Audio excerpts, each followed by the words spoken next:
Right hand corner में login का option दिखता है, आप उस पर लॉगिन पे क्लिक करते हैं, आपका ऑथेंटिकेशन होता है और ऑथेंटिकेट होके आप सीएससी के पेज पे नेक्स्ट पेज पे चले आते हैं। तो यहाँ पे आप एनएसडीएल पैन सर्विस या प्रोटीन पैन सर्विस सर्च करेंगे तो नेक्स्ट पेज पे आप नेविगेट हो जाएंगे। वहां पे आपको इस तरीके से एनएसडीएल या पैन प्रोटीन पैन सर्विसेज आपको दिखेगा, उस पर आप क्लिक करेंगे। जैसे ही आप यहाँ पे क्लिक करते हैं तो आपको कुछ इंफॉर्मेशन नेक्स्ट पेज पे आपको भरनी पड़ेगी। तो यहाँ पे आपको दिखता है लॉग इन टू डिजिटल सेवा पोर्टल, तो आप इस पे यहाँ पे क्लिक करते हैं इस आइकन पे। इस आइकन पे जैसे ही क्लिक करेंगे तो इस तरीके से आपको डैशबोर्ड यहाँ पे समझ में आएगा। अभी आप देखेंगे तो ये नया वाला पेज है जो हमने डेवलप किया है साथ में मिलकर। तो इसमें आप देखें तो आपको लेफ्ट हैंड में दिखेगा न्यू पैन एप्लीकेशन दिखेगा, अगर आपको नया पैन एप्लीकेशन करना है तो। उसके बाद पैन अपडेट या पैन करेक्शन करना है तो अगला टैब आपको दिखेगा। इनकम्प्लीट एक पैन एप्लीकेशन दिया है, किसी भी कारणवश अगर आप बीच में आपका एप्लीकेशन भरते भरते छूट जाता है तो आप इनकम्प्लीट में आके फिर से वहीं से जहां से आपका छूटा वहीं से रिज्यूम करके आप कर सकते हैं। प्लस आपका एक ट्रांजैक्शन स्टेटस का ऑप्शन है कि आप चेक कर सकते हैं कि आपका स्टेटस जो ट्रांजैक्शन आपने किया सक्सेस हुआ फेल हुआ। तो ये आपका डैशबोर्ड हमने यहाँ पे दे दिया। अब हम बात करते हैं, इसमें दो तरीके की का डिजिटल एप्लीकेशन मोड दिया हुआ है। कौन कौन से मोड है? एक है e KYC mode. E KYC mode क्या होता है? ई केवाईसी मोड मतलब ये कंप्लीटली पेपरलेस है। इसके अंदर कोई भी ना तो आपको फिजिकल डॉक्यूमेंट लेना है और इसमें जो आधार के ऊपर आपका जो फोटोग्राफ है वो ही आता है, इसके अंदर सिग्नेचर नहीं आता और पैन इंस्टेंटली जनरेट हो जाता है विद इन 2 to 4 आवर्स और आपका ईमेल आईडी पे भी चला जाता है। अगर कोई फिजिकल उसमें अप्लाई किया तो जो कम्युनिकेशन आधार पे एड्रेस है वहां पे चला जाता है। बस सिर्फ यही अंतर है कि उसमें फिजिकल सिग्नेचर नहीं आता। और दूसरी जो सुविधा है वो है स्कैन बेस्ड, यानी कि ई साइन फैसिलिटी। स्कैन बेस्ड में क्या है कि बहुत सारे वीएलईज के पास एप्लीकेंट जो आते हैं वो बोलते हैं कि हमको सिग्नेचर भी चाहिए, या हमारा जो आधार का जो फोटोग्राफ है वो बहुत पुराना है, हम चाहते हैं कि इस पे नया फोटोग्राफ आए। तो वो उसके लिए क्या करना पड़ेगा? उसके लिए आपको स्कैन बेस्ड वाला जो ऑप्शन है वो चूज करना पड़ेगा। तो स्कैन बेस्ड ऑप्शन में क्या होगा? फोटोग्राफ आप अपलोड कर सकते हैं, सिग्नेचर अपलोड कर सकते हैं और आपका एड्रेस उसमें डालेंगे और ये प्रोसेस हो जाएगा। तो शुरुआत हम करते हैं इस प्रोसेस को कि ये प्रोसेस की जर्नी कैसी है। नेक्स्ट पेज पे चलते हैं। आता है उसके बाद इंडिविजुअल। यहाँ पे आपको मैं बताना चाहता हूँ कि ये सिर्फ इंडिविजुअल एप्लीकेंट्स के लिए एप्लीकेशन फॉर्म है कंप्लीट। इसमें जो भी 18 प्लस है उन्हीं के लिए एप्लीकेशन है, नॉन इंडिविजुअल्स के लिए यहाँ पे नहीं है ये एप्लीकेशन फॉर्म में। दूसरा ऑप्शन आता है, अभी ये आपको जो पैन चाहिए कस्टमर को वो फिजिकल पैन कार्ड चाहिए या ई पैन चाहिए या दोनों चाहिए। तो यहाँ पे आपको चूज करना होगा। फिजिकल आप चूज करेंगे तो उसमें ई पैन तो आएगा ही आएगा और जो सॉफ्ट कॉपी है फिजिकल जो हार्ड कॉपी है वो आधार के ऊपर जो पता दिया है वहां पे भेजा जाता है। इसमें कस्टमर का नाम डाल देंगे, डेट ऑफ बर्थ कैलेंडर से पिक कर लेंगे, फोन नंबर डाल देंगे और ईमेल आईडी डाल देंगे। ईमेल आईडी कृपया आप लोग जो आपके कस्टमर्स हैं जो एप्लीकेंट हैं उन्हीं की ईमेल आईडीज डालें, क्योंकि इनकम टैक्स डिपार्टमेंट कोई भी नोटिस, कोई भी इंटीमेशन, कोई भी असेसमेंट ऑर्डर, कुछ भी कम्युनिकेशन अगर एप्लीकेंट को करता है तो वो उसी ईमेल आईडी पे करता है। तो ये ध्यान देने वाली बात है कि यहाँ पे कस्टमर की ईमेल आईडी ही यहाँ पे हमको मेंशन करनी है। जैसे ही इसको हम सबमिट करेंगे यहाँ पे तो वो सबमिट करते ही नेविगेट हो जाएगा नेक्स्ट पेज पे। इस तरीके से एक ट्रांजैक्शन रेफरेंस नंबर जनरेट हो जाएगा और नीचे दिखा देगा प्रोसीड टू एनएसडीएल पोर्टल। यहाँ पे आपको क्लिक करना है। क्लिक करते ही यहाँ से आप अब रिडायरेक्ट हो जाएंगे प्रोटीन का जो पोर्टल है उसके ऊपर। यहाँ पे आएगा, आप आई एग्री पे क्लिक करेंगे। आई एग्री पे जैसे ही क्लिक करेंगे तो लोकेशन एनेबलर आएगा और इस तरीके से आपको विंडो दिखेगी। यहाँ पे दो ऑप्शन आपको सबसे पहले दिखेंगे। क्या क्या दिखेंगे? एक आता है रजिस्टर नाउ और दूसरा आता है ऑलरेडी रजिस्टर्ड। अब मैं दोनों में डिफरेंस आपको थोड़ा सा यहाँ पे बता दूं। जो भी वीएलई बंधु हमारे इसमें रजिस्टर्ड है सिस्टम में, लेकिन उन्होंने आज तक एक बार भी पैन नहीं बनाया, काफी लंबे समय से वो चले आ रहे हैं, लेकिन एनएसडीएल में उन्होंने पैन नहीं बनाया अभी तक, तो उनको क्या करना है? वो रजिस्टर नाउ वाले ऑप्शन से जाएंगे और क्लिक करेंगे। दूसरा ऑप्शन है जो ऑलरेडी रजिस्टर्ड, अगर जो ऑलरेडी पैन बनाते आ रहे हैं एनएसडीएल पोर्टल से, वो ऑलरेडी रजिस्टर से जाते हैं। तो मैं पहले बताता हूं कि कोई नया वीएलई है हमारा जो मतलब पहले से रजिस्टर्ड है सिस्टम में, लेकिन अभी तक उन्होंने प्रोटीन का पैन यूज नहीं किया है, तो वो रजिस्टर नाउ पे क्लिक करेंगे। यहाँ पे जैसे ही क्लिक करेंगे तो ये अगले पेज पे लेके जाएगा सिस्टम। नेक्स्ट पेज पे चलते हैं। नेक्स्ट पेज पे यहाँ पे आपको एक चीज ध्यान में रखनी है। बहुत सारे वीएलई बंधु क्या करते हैं, गलती से कस्टमर का डिटेल फिल कर देते हैं। वो सोचते हैं कि एप्लीकेंट का डिटेल है, तो वो नहीं करना है। जो भी पहली बार रजिस्टर कर रहे हैं यहाँ पे, उनको सबसे पहले आता है यूजर नेम। यहाँ पे दिखेगा यूजर नेम में वो अपना नाम दे सकते हैं, अपने शॉप का नाम दे सकते हैं, ऑफिस का नाम दे सकते हैं। बस ये ध्यान रखना है कि स्पेस नहीं है, यहाँ पे कंटिन्यूअस नाम डालेंगे। अपना पता जो रजिस्टर्ड वीएलई का जो एड्रेस है वो यहाँ पे डालेंगे। वीएलई का जो रजिस्टर्ड मोबाइल नंबर है वो डालेंगे, ओटीपी से उसको वैलिडेट कर लेंगे। जो रजिस्टर्ड ईमेल आईडी है वो अपना डालेंगे और उसको ओटीपी से वैलिडेट करके जैसे ही आप सबमिट करेंगे यहाँ पे, तो जैसे सबमिट करते हैं नेक्स्ट पेज पे हम जाते हैं। नेक्स्ट पेज पे जाते ही आपको एक प्रोटीन का एजेंट आईडी यहाँ पे जनरेट दिखाएगा, जो कि आपको एक रजिस्टर्ड आईडी आपको यहाँ पे मिल जाती है। और इसको जैसे ही आप ओके करके प्रोसीड करेंगे, आप जो एप्लीकेशन वाला फॉर्म है वहां पे आप चले जाते हैं। नेक्स्ट स्लाइड पे हम चलते हैं। ऑप्शन दिख रहा है, इस ऑप्शन पे जाएंगे, मोबाइल नंबर डालेंगे अपना, जो रजिस्टर्ड मोबाइल नंबर आपने दिया। जैसे ही सबमिट करेंगे और नेक्स्ट पे चलेंगे तो अगले पेज पे एक ओटीपी आता है आपके रजिस्टर्ड मोबाइल नंबर पे, वो ओटीपी आप यहाँ पे सबमिट करेंगे। जैसे ही सबमिट करते हैं, सबमिट करने के बाद आप हमारा जो एप्लीकेशन का पेज है यहाँ पे आ जाते हैं। के बाद आपका पूरा डेटा मैच होने के बाद, जैसे Aadhaar number, applicant name, date of birth and gender हो मैच होने के बाद ये आगे पेज जाके आपको वहाँ पे पूरा डिटेल्स यहाँ पे दिखाई देगा कि वापस से पूरा कुछ आपका नेम ऑन कार्ड पे आपको क्या चाहिए वो आप वहाँ पे नेम डाल सकते हो। नॉर्मली सबको दरख्वास्त है कि आप जो भी एप्लीकेंट नेम जैसे डाला है वैसे as it is name on card पे डालिए, ठीक है। दूसरा है कि किसी का निक नेम रहता है, अदर नेम से उनको पहले पहचाना जाता है, पर वहाँ पे हमने इसलिए एस और नो करके टैब दिया है, तो आपको वहाँ पे नॉर्मली नो करके ही आगे बढ़ना है, क्योंकि जिसके वजह से कुछ कुछ जगह पे कंफ्यूजन क्रिएट होता है, वो ना हो इसके लिए आप नो करके आगे बढ़िए। और तो मतलब आप कहते हैं कि एक बेस्ट प्रैक्टिस हो सकती है कि जहां पे आधार कार्ड पे सिर्फ ईयर लिखा हो, मंथ और डे मिसिंग हो, यस, वहां पे वीएलई को हम रिक्वेस्ट करना चाहेंगे कि आप ई आधार डाउनलोड कीजिए और जो ई आधार में इंफॉर्मेशन है एज इट इज एप्लीकेशन में इनपुट कीजिए, ताकि पैन रिजेक्शन केसेस कम हो।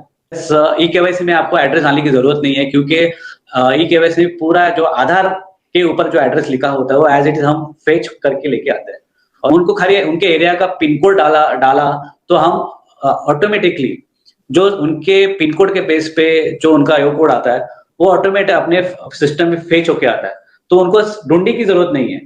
तो उनको ढूंढने में पहले उनको 5-10 मिनट में चला जाता था कि उनके एरिया का पिन कोड क्या है, उनके वापस से क्राइटेरिया रहते कि नाम क्या है, इनकम क्या है, उसके बेस पे उनका आयोग कोड डिसाइड होता है। तो अभी वो पिन कोड के बेस पे हमने मैचिंग करके बैकएंड पे हमने पूरा उनका स्टडी करके हमने वहां पे उनको पिन कोड के बेस पे उनको आयोग कोड हमने सिस्टम में फेच हो गया था, ऐसा सिस्टम बना के उनको दिया है। किसी वीएलई भाई बहनों को उनको वहां पे आयोग कोड नहीं मिल रहा है पिन कोड के बेस पे, तो हमने वहां पे अल्टरनेटिव भी रखा है कि आप वहां पे लिस्ट में अपना स्टेट और सिटी सिलेक्ट करके आप उनका नियरेस्ट जो उनका डिस्ट्रिक्ट मेंशन किया होगा या सिटी मेंशन किया होगा उसका वो आप आयोग कोड वहां पे डाल सकते हो। ये पूरा डिटेल्स फिलअप करने के बाद आपको आपका कंफर्मेशन पेज दिखेगा, तो आपको वेली भाई को वापस से रिक्वेस्ट है कि जो भी आपने डिटेल्स फिलअप की है आप रीचेक कीजिए, रिकन्फर्म कीजिए कि जो डिटेल्स फिलअप की है बराबर है कि नहीं। नेक्स्ट पेज पे यहाँ पे ई केवाईसी ऑथेंटिकेशन होता है। ई केवाईसी ऑथेंटिकेशन के दो तरीके होते हैं, एक होता है OTP based e KYC authentication और दूसरा होता है biometric based e KYC authentication. ये ई केवाईसी ऑथेंटिकेशन है क्या? बेसिकली अभी तक जो हमने एप्लीकेशन फॉर्म भरा, जो देखा आप लोगों ने, इस एप्लीकेशन फॉर्म में अब आधार से आपका जो एप्लीकेंट का है वो फोटो फेच होगा और एड्रेस फेच होगा। तो उसके लिए सबसे पहले उस आधार को ऑथेंटिकेट करना पड़ेगा। तो ये दो मोड यहाँ पे है। तो सबसे पहले ध्यान देना है कि जो कस्टमर जो एप्लीकेंट है उनका मोबाइल नंबर के अंदर आधार नंबर के अंदर मोबाइल नंबर रजिस्टर्ड होना चाहिए। अगर रजिस्टर्ड है तो वो OTP based e KYC authentication करेंगे, अगर नहीं है तो बायोमेट्रिक बेस्ड ऑथेंटिकेशन होता है। जो भी बायोमेट्रिक डिवाइसेस है, मॉर्फो, मंत्रा, प्रिसिशन, 3 डिवाइसेस यहाँ पे रजिस्टर्ड है, तीनों में से किसी से भी एक से बायोमेट्रिक कर सकते हैं। तो सपोज अगर OTP based e KYC authentication होता है तो नेक्स्ट स्लाइड पे चलते हैं। तो जो रजिस्टर्ड मोबाइल नंबर है उस पर एक ओटीपी आएगा, वो कस्टमर का, वो ओटीपी आपको यहाँ पे सबमिट करना पड़ेगा। जैसे ही आप सबमिट करेंगे वो आगे बढ़ जाएगा। नेक्स्ट पेज पे करते हैं। अगर बायोमेट्रिक बेस्ड करते हैं तो इस तरीके से आइकन आपको दिखेगा, यहाँ पे एप्लीकेंट का फिंगर आपको यहाँ पे कैप्चर करना पड़ेगा। जैसे ही ऑथेंटिकेट होगा आप सबमिट करेंगे, सबमिट करते ही इस तरीके से ई केवाईसी ऑथेंटिकेशन सक्सेसफुल का मैसेज आ जाएगा। इसका मतलब ये होता है कि अब आपकी जो एप्लीकेशन है जो आपने फिलअप की कस्टमर की, उसके अंदर आधार से फोटोग्राफ भी आ गया और एड्रेस भी आ गया। एप्लीकेशन ऑलमोस्ट कंप्लीट हो गई। अगला जो स्टेप है नेक्स्ट पेज पे जब हम जाएंगे तो वो होगा ई साइन ऑथेंटिकेशन। इसका मतलब क्या है? जैसे फिजिकल एप्लीकेशन होती है, फिजिकल एप्लीकेशन में आप हाथ से साइन करते हैं, इसी तरीके से ई साइन में ये जो पूरी एप्लीकेशन है वो डिजिटली साइन होती है, तभी वो एक फॉर्मल डॉक्यूमेंट बनता है। तो वो ई साइन ऑथेंटिकेट का भी दो तरीका है, ओटीपी बेस्ड और बायोमेट्रिक बेस्ड। तो जैसा आपने पिछले स्लाइड में किया ई केवाईसी के लिए, सेम मोड यहाँ पे चूज करना है। सपोज ओटीपी बेस्ड करते हैं, जैसे ही आप सबमिट करेंगे नेक्स्ट पेज पे जाएगा। नेक्स्ट पेज आपको ई साइन के पेज पे ले जाता है। इस तरीके से आपको ई साइन का पेज दिखेगा। इसमें एक छोटा सा डिक्लेरेशन होगा, उस पर सबसे पहले टिक लगाएंगे और फिर से आधार कस्टमर का जो एप्लीकेंट का आधार है यहाँ पे डालना पड़ेगा। एक चीज आप नोट करिएगा, यहाँ पे बहुत सारे वीएलई बंधु क्या करते हैं, यहाँ पे अपना आधार डाल देते हैं कई बार गलती से। तो वहां पे अपना आधार नहीं डालना है, यहाँ पे भी जो एप्लीकेंट है उन्हीं का आधार नंबर डालना है और डाल के अगर ओटीपी बेस्ड किया है तो ओटीपी आ जाएगा मोबाइल पे, और बायोमेट्रिक किया है तो यहाँ पे बायोमेट्रिक का भी ऑप्शन है, वो भी हो जाएगा। जैसे ही आप सेंड ओटीपी पे क्लिक करेंगे, अगले पेज पे आपको एक ओटीपी आएगा। ओटीपी जैसे ही सबमिट करेंगे तो इस तरीके से मैसेज आ जाएगा, ई साइन ऑथेंटिकेशन सक्सेसफुल। मतलब अभी आपकी एप्लीकेशन कंप्लीटली रेडी हो गई है। अब जैसे ही आप ओके इसको करेंगे तो नेक्स्ट पेज पे यहाँ पे आप देखेंगे तो ये आपको रेफरेंस दिखाएगा कि आपकी एप्लीकेशन रेडी है, और पेमेंट के लिए पे नाउ का ऑप्शन आएगा। तो जो पहला प्रोसेस था, उस पहले प्रोसेस में पैसा पहले कट गया, यहाँ पे आपको चेंज नजर आएगा कि अब सारी जर्नी जब आपने कंप्लीट कर ली, उसके बाद आप यहाँ पे पेमेंट करना है। तो वो जो रिफंड के जो केसेस थे वो सारी यहाँ पे आपकी दूर हो जाती हैं, और लास्ट में जब सारा एप्लीकेशन आपका कंप्लीट हो जा रहा है तो आप पे नाउ पे जैसे ही आप क्लिक करते हैं, अगले पेज पे आपको यहाँ पे आपको वॉलेट का डिटेल्स आपका दिख जाएगा। आपका जो भी वॉलेट का पिन है आप यहाँ पे डालेंगे, डाल के जैसे ही आप सबमिट करेंगे तो नेक्स्ट पेज पे आपका वॉलेट से अमाउंट डिडक्ट हो जाएगा, और इस तरीके से आपको एक रेफरेंस दिख जाएगा, उसमें एक्नॉलेजमेंट नंबर आपको शो हो जाएगा, और ये आपका एप्लीकेशन कंप्लीट हो जाता है। इन केस किसी भी कारणवश अगर आपका फिर भी पैसा कट जाता है, तो जैसा कि आपको पता है सीएससी में आप इतने सालों से काम कर रहे हैं, कोई भी पैसा यहाँ पर आपका फंसता नहीं है। वो रिफंड आपका 3 दिन के अंदर, विदिन 3 वर्किंग डेज वो वापस आ जाता है आपके वॉलेट के अंदर। चाहे कितने भी ट्रांजेक्शन आप करिए, वो आपका पैसा सुरक्षित है और रिफंड आपका इनिशिएट हो जाता है। नेक्स्ट पेज पे अब अभी तक जो मैंने बताया आपको ई केवाईसी एप्लीकेशन बताई, जो कि इंस्टेंट पैन जनरेट होता है। तो जैसे ही एक्नॉलेजमेंट जनरेट हुआ, कस्टमर को क्या होता है, उसको उनके ईमेल के ऊपर ई पैन चला जाता है, और फिजिकल कार्ड जो होता है वो प्रिंट टोकन कम्युनिकेशन एड्रेस पे स्पीड पोस्ट के द्वारा भेज दिया जाता है। लेकिन ई केवाईसी में क्या था, जैसे मैंने शुरू में बताया था कि उसमें फोटोग्राफ आधार वाला उठाएगा और सिग्नेचर नहीं आता है। अब हमारे वीएलईस के पास बहुत सारे ऐसे लोग आते हैं जो कहते हैं कि नहीं, हमको सिग्नेचर भी चाहिए कार्ड के ऊपर, पैन के ऊपर, हमको हमारा जो फोटो है आधार वाला पुराना हो गया, हमको नया फोटोग्राफ चाहिए।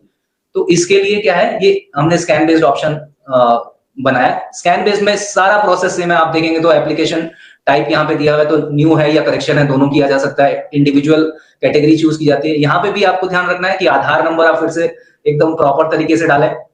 जो आधार पे नाम है, जैसा विजय जी ने शुरुआत में भी बताया, सेम वही नाम डालना है उसी सीक्वेंस में। मैं एक एग्जांपल और बता देता हूँ। जैसे किसी का नाम है अजीत कुमार सिंह, इसमें 3 नाम है आधार के ऊपर। अब जब वो इस एप्लीकेशन में आप डालेंगे तो देखिए सबसे पहला फील्ड आपको दिखेगा लास्ट नेम ऑब्लिक सरनेम, दूसरा दिखेगा फर्स्ट नेम, और तीसरा दिखेगा लास्ट नेम। तो आधार पे जो अजीत कुमार सिंह दिख रहा था, जब हम यहाँ पे डालेंगे तो सबसे पहले आएगा सिंह, फिर आएगा फर्स्ट नेम अजीत, और फिर आएगा मिडिल नेम कुमार। तो जब हमने आधार पे जो नाम अजीत कुमार सिंह दिख रहा था, यहाँ पे जब हम डालेंगे तो आएगा सिंह अजीत कुमार। तो इस तरीके से हमको डालना है। डेट ऑफ बर्थ कैलेंडर से पिक करनी है, जेंडर पिक करना है, और ये जैसे ही सबमिट हम करते हैं तो ये यूआईडीआई के पास जाता है। यूआईडीआई हमको कंफर्म करता है कि इस नाम पे यही नेम, यही डेट ऑफ बर्थ और यही जेंडर है। ये जैसे ही ऑथेंटिकेशन होता है तो ऑथेंटिकेशन सक्सेसफुल होकर स्क्रीन आगे बढ़ती है। अदरवाइज आपको डेमोग्राफिक ऑथेंटिकेशन फेल, इस तरीके का एरर आ जाता है। नेक्स्ट पेज पे हम लोग पढ़ते हैं। जैसे ही इसको हम सबमिट करेंगे, नेक्स्ट पेज पे जाएंगे, यहाँ पे पूरी डिटेल्स फिर से आप एक बार कंफर्म कर लीजिए। देन नेक्स्ट स्क्रीन पे हम पढ़ते हैं। नेक्स्ट स्क्रीन पे जैसे ही जाते हैं तो यहाँ पे पेरेंट डिटेल्स पूछता है। तो यहाँ पे एक ध्यान देने वाली चीज है, जो सबसे पहला ऑप्शन आपको दिखेगा पेरेंट डिटेल्स में, सबसे पहला है whether mother is a single parent and you wish to apply for PAN for mother name only. इसका मतलब क्या है कि बहुत सारे केसेस होते हैं जहाँ पे मदर ही सिंगल पेरेंट होती है, चाइल्ड को अडॉप्ट कर लिया, उन्होंने मैरिज नहीं किया। तो ऐसे केसेस के लिए सिंगल पेरेंट जहाँ पे मदर है, उसी केस में यहाँ पे यस होगा, बाकी सारे केस में यहाँ पे नो करना है। बाकी सारे केस में यहाँ पे फादर नेम आएगा। फादर नेम का भी सेम वही सीक्वेंस रहेगा, last name oblique surname, first name और मिडिल नेम। रिकन्फर्म करेंगे, फिर मदर्स नेम पे जाएंगे। मदर्स नेम जैसे मैंने बताया, अगर वहां पे यस किया हुआ है, मदर्स नेम ऑप्शनल है, तभी यहाँ पे डालना है, अदरवाइज नहीं डालना है। उसके बाद नीचे फील्ड आती है, नेक्स्ट करिए, नेक्स्ट पेज पे, कि हमको क्या चूज करना है, फादर नेम या मदर नेम। तो वहां पे फादर नेम करके प्रोसीड कर देंगे। अगर mother name single parent child है तो मदर नेम कर देंगे। नेक्स्ट पेज पे फिजिकल पैन कार्ड चाहिए। अगर फिजिकल, यहाँ पे ध्यान दीजिए, अगर फिजिकल पैन कार्ड चाहिए कस्टमर को तो यस करेंगे, नहीं चाहिए सिर्फ ई पैन चाहिए तो नो होगा। अगर यस किया तो 107 रुपए की रसीद कटती है, और अगर सिर्फ ई पैन चाहिए तो 72 रुपीज की रसीद कटती है। देन आते हैं सोर्स ऑफ इनकम। जैसा विजय जी ने भी बताया था कि सोर्स ऑफ इनकम में इनकम फ्रॉम अदर सोर्सेज है, हाउस प्रॉपर्टी है, नो इनकम है, कैपिटल गेन है। ये यहाँ पे कस्टमर से पूछ के आप यहाँ पे फीड कर देंगे। सैलरीड इनकम या बिजनेस प्रोफेशन इनकम है, तो कोई भी अगर कहीं सैलरी पा रहा है तो जरूर कहीं ना कहीं उनका ऑफिस होगा जहां वो नौकरी करते हैं। और बिजनेस इनकम है, उस केस में भी कोई ना कोई एक बिजनेस का प्लेस होगा, कोई ऑफिस होगा, कोई शॉप होगी, तो उस लोकेशन का भी एड्रेस ऑफिस एड्रेस में डालना पड़ता है। नेक्स्ट पेज पे हम आगे बढ़ते हैं। तो जैसा कि मैंने बताया कि ये स्कैन बेस्ड एप्लीकेशन है, यहाँ पे आपको एड्रेस जो मैनुअली फिलअप करना पड़ेगा। यहाँ पे आधार से फेच नहीं होता एड्रेस, स्कैन बेस्ड में आपको कम्युनिकेशन एड्रेस यहाँ पे डालना पड़ेगा। अब बहुत सारे ऐसे केसेस होते हैं जिसमें सपोज आधार पे एड्रेस जो है वो कुछ और एड्रेस है, और voter I card, passport, driving licence पे कुछ और एड्रेस है। तो अगर communication address other than Aadhaar भी डालना है, वो यहाँ पे आधार के अलावा जो भी एड्रेस मेंशन करना चाहते हैं, जो ड्राइविंग लाइसेंस पे है, पासपोर्ट पे है, वोटर आई कार्ड पे, वो एड्रेस यहाँ पे फिल किया जा सकता है। वो फिल करने के बाद ऑफिस एड्रेस, जैसा मैंने बताया कि अगर सैलरीड इनकम है या बिजनेस प्रोफेशन इनकम है तो यहाँ पे ऑफिस एड्रेस भर दिया जाएगा। एक और फील्ड आपको छोटा सा यहाँ पे दिख रहा होगा, रिप्रेजेंटेटिव एसएससी का। बहुत सारी गलतियां हमको यहाँ पे मिलती हैं कि आप लोग उसको यस कर देते हैं तो आगे एप्लीकेशन सबमिट नहीं होती, आगे जाने के बाद वो एरर बार बार दिखाता है। तो ये है क्या बेसिकली रिप्रेजेंटेटिव एसएससी? क्या होता है कि माइनर के केस में होता है जो कि इस एप्लीकेशन मोड में नहीं है, या कोई ल्यूनेटिक है, कोई इडियट है, या किसी तरीके की उसको प्रॉब्लम है, उन्होंने अपना रिप्रेजेंटेटिव एसएससी बना रखा है, तभी यहाँ पे यस करना है। अदरवाइज हर केस में इसको नो करके हमें प्रोसीड करना है। इसको हमको खास ध्यान रखना है। नेक्स्ट पेज पे चलते हैं। आगे जैसे ही हम बढ़ेंगे तो एओ कोड आपका जो एड्रेस दिया उससे सिस्टम में हमने इनबिल्ट कर दिया है, ऑटोमेटिकली वो एड्रेस से पिन कोड से आपका उठा लेगा एओ कोड। और अगर नहीं, किसी भी कारणवश नहीं उठाता है तो आपको यहाँ पे ऑप्शन दे दिया गया है, स्टेट और सिटी आप चूज करेंगे तो ड्रॉप डाउन से भी यहाँ पे चूज कर सकते हैं। नेक्स्ट पेज पे आगे बढ़ते हैं। अगले पेज पे हम जब जाएंगे तो यहाँ पे आपको कस्टमर का फोटोग्राफ और सिग्नेचर अपलोड करना होगा। तो यहाँ पे आप ध्यान दीजिए, जो भी कस्टमर का फोटोग्राफ है जेपीजी में होना चाहिए, जेपीजी, पीएनजी इस फॉर्मेट में होना चाहिए। और जो साइज है वो 35 से 40 के बी, मैक्सिमम 50 के बी दिया हुआ है, लेकिन 35 से 45 के बी के बीच में आप उसको स्कैन करके अपलोड कर दीजिए। प्लेन बैकग्राउंड होना चाहिए फोटोग्राफ का, सिग्नेचर भी प्लेन बैकग्राउंड पे सिग्नेचर साइन करके और उसको सेम इसी स्पेसिफिकेशंस में अपलोड कर दीजिए। और आधार कार्ड की जो कॉपी है वो पीडीएफ में उसको स्कैन करिए, 250 केबी से 300 केबी के बीच का होना चाहिए। और भी कोई अदर देन आधार जो अगर आपने डॉक्यूमेंट दिया वो स्कैन करके यहाँ पे अपलोड किया जा सकता है। और इसको जैसे ही हम सबमिट करते हैं तो सबमिट करते ही पेज नेक्स्ट पेज पे जाता है। नेक्स्ट पेज पे यहाँ पे अभी आपने जो एप्लीकेशन भरा वो पूरा एप्लीकेशन रेडी है।